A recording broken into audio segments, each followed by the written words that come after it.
In this video, we'll be looking at how to select the correct replacement saw chain for your chainsaw. There are lots of different size chainsaws out there, and there's lots of different size chains. This means finding the correct chain for your chainsaw can sometimes be quite challenging. It's helpful to understand that there are 4 key criteria to consider when selecting a chain for your chainsaw. First, chain pitch, which is based on the spacing of the rivets, I guess determines the physical size of your chain. Then chain gauge, which is the thickness of the actual drive link itself. That also corresponds to the groove width requirement of the guide bar. The drive link count, which is the physical number of drive links that make up that complete loop of chain. And then chain type. There are various types or styles of saw chain to help that chain perform better in different applications.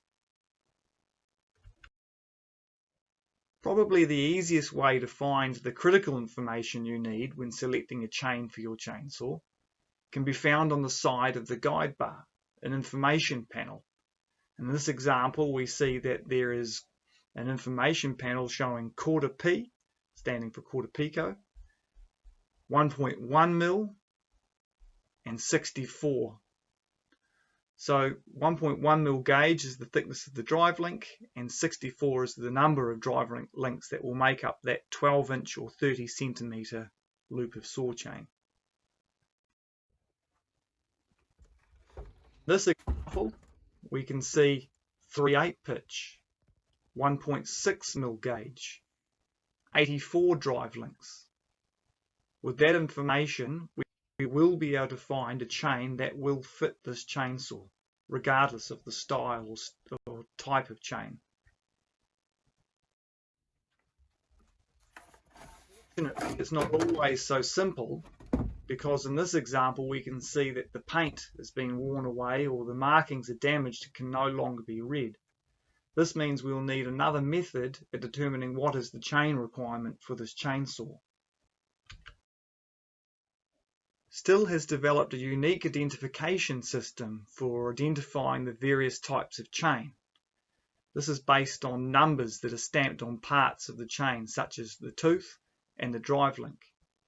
On the tooth, just below the depth gauge, you'll see a number, and in this example it's 2, standing for 3/5 pitch. On the drive link we can see 6, standing for 1.6 mil thick gauge drive link.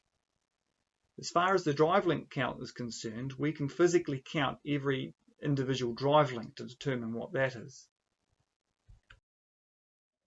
We will need to dismantle the chain, lay it out in front of us, and then count each and every individual drive link. Once we know the drive link count, we want to pay close attention to the actual tooth dimensions. Observe a cutter and a drive link, and we can see the numbers. So for example, on this tooth it has 7. In the Stihl identification system, 7 stands for quarter pico. On the drive link we can see 1, and this stands for 1.1 mil gauge. So we have all the information we need. A quarter pitch chain with 1.1 mil gauge and 64 drive links. With this information we can go to our website, stihlshop.co.nz. In the search bar type in quarter pico, and that'll take us to the quarter pico page, and then in the options drop down box we can look for what is a 12-inch chain and pay close attention to the last 4 digits. We know that ours is a 64 drive link chain, and the last 4 digits of the part number here is 64 drive links, so we can select this one and be sure that we were getting the right chain. Once the chain is delivered, you can fit that to your chainsaw and you can get back to work.